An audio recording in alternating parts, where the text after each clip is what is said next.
I lay on the cold kitchen floor, holding my stomach. The pain was sharp, like a knife twisting inside me. I could barely breathe as it got worse. Catherine, my little daughter, stood nearby, looking scared. "Mommy, are you okay?" she asked, her voice shaking. I forced a smile and tried to sound calm. "It's just a bad stomach ache, sweetheart," I said, hiding how serious it was. Then my husband, Willie, walked in, holding his suitcase. He didn't look worried, just annoyed. "Why are you on the floor, Amy?" he asked. "I think it's appendicitis," I said weakly. "We need to go to the hospital." He rolled his eyes. "Appendicitis? It's probably just gas," he said, brushing me off. I tried to say more, but the pain was too much. Willie checked his watch. "I can't miss this trip. Call a taxi or something," he said, waving me away. I stared at him in disbelief. "Willie, I can't move. Catherine's here. I need you," I begged. But he just shook his head. "You'll be fine. Call if it gets worse," he said and walked out the door. I lay there, helpless, with Catherine holding my hand. Tears filled her eyes. "Mommy, don't be sick, please," she cried. I hugged her as best as I could. "I'm here, sweetheart. It's going to be okay," I whispered. With Willie gone, I grabbed my phone, shaking, and called my brother. "Russell. Russell, it's Amy. I think it's appendicitis. I can't move. Catherine is scared," I said, my voice breaking. There was a short pause before Russell answered. "I'm on my way. Hold on, Amy," he said calmly. His voice gave me hope. Lying on the cold tiles, I shut my eyes, trying to bear the stabbing pain. Catherine stayed by my side, her small presence comforting in the chaos. As I lay there, a deep realization hit me. Willie's actions weren't just careless, they were a betrayal. Something inside me shifted, and I knew things would never be the same.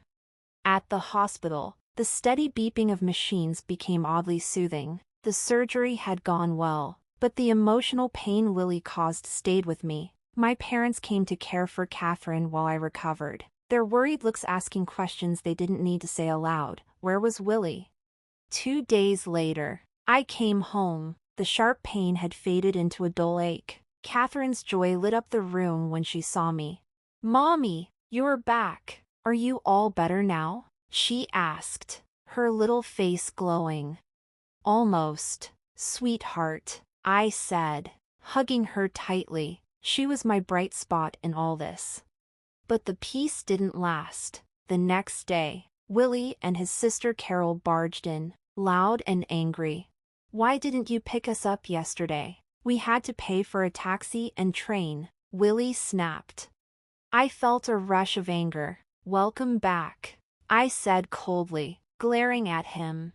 He paused, surprised by my tone. Carol looked uncomfortable.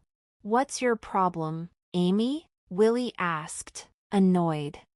"I couldn't hold back anymore. While you were on your trip, I was in the hospital," I said, keeping my voice calm but sharp. Willie frowned, confused. "What? But you're fine now, right?" he said, brushing it off. "It's not just about me being fine, Willie. It's about you not being there when we needed you," I replied, my anger boiling over.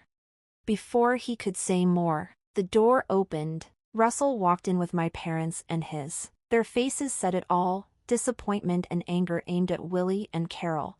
Willie's usual confidence faltered. "What's going on? Why are they here?" he asked, his voice shaky. I stood tall, even though I still felt weak. This was the moment everything would change. "Willie, you left Catherine and me alone during an emergency," I said firmly. "I was in the hospital, and you didn't care." The room went silent as I explained everything. Willie shrank under the weight of everyone's stares. his bravado gone. And it's not just this one time, I continued. You always put Carol ahead of your family. That has to stop. His face darkened, and he opened his mouth to argue, but I held up a hand to stop him. Willie, this isn't just about the hospital or that trip with Carol, I said, my voice calm but firm. It's about years of neglect, years of me and Catherine coming second. If that, I deserve better, and so does she.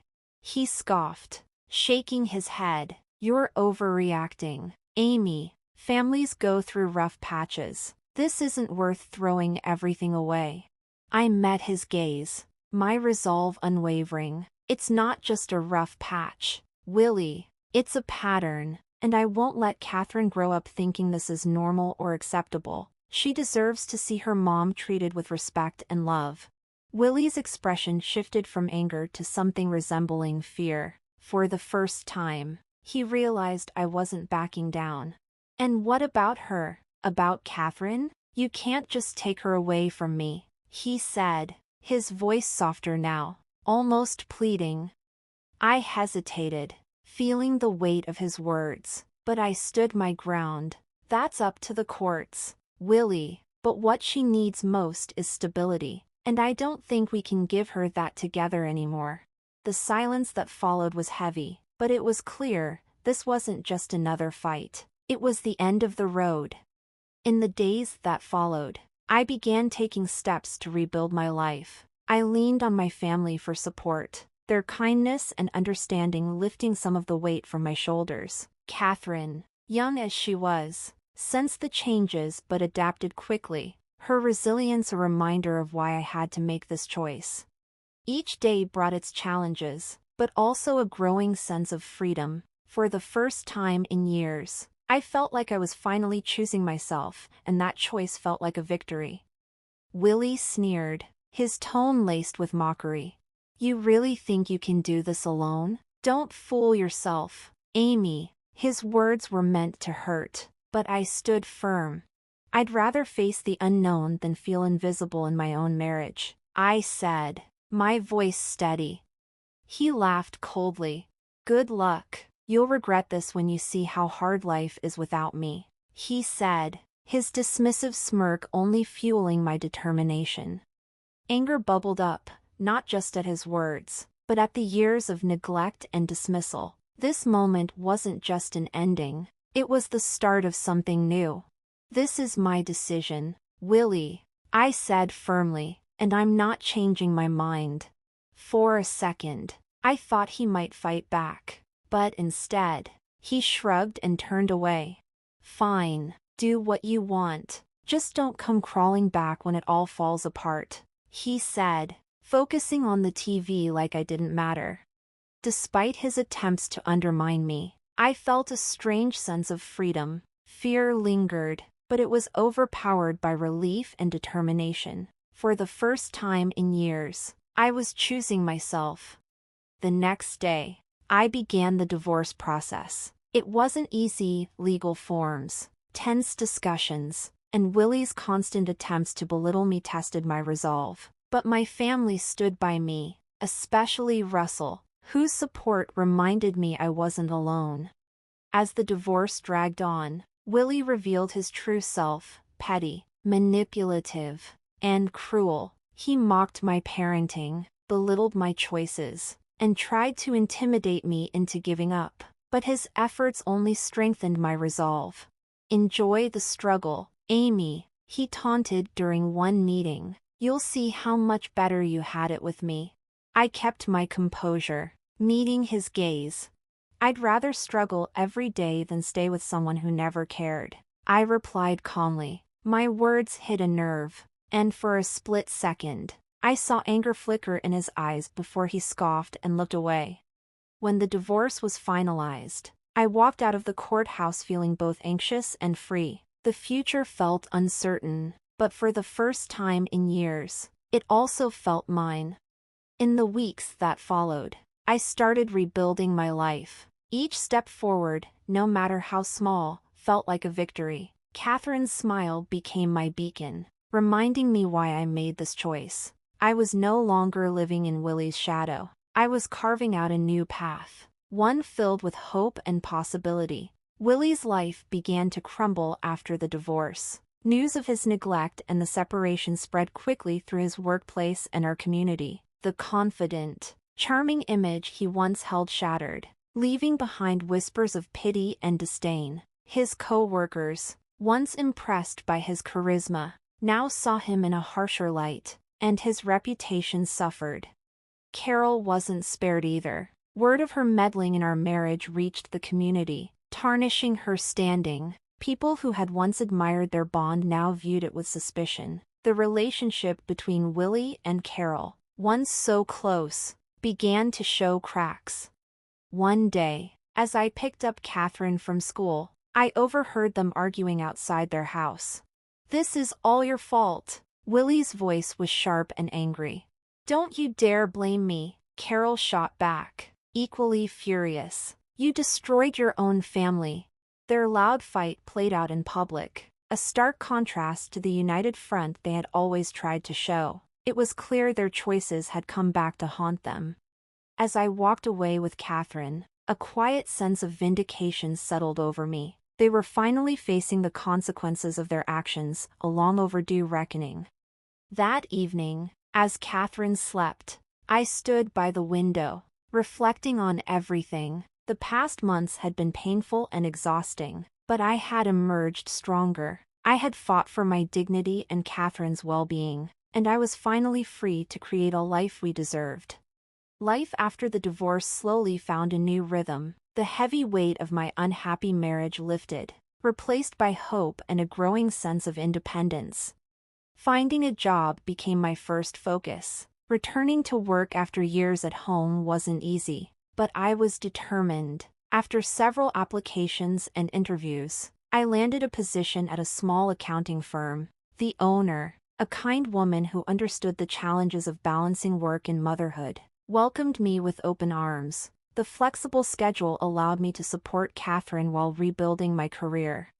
Catherine adapted quickly to our new life. She thrived in kindergarten, making friends and excelling in her studies. Her laughter filled our home, transforming it from a place of tension into one of joy and warmth.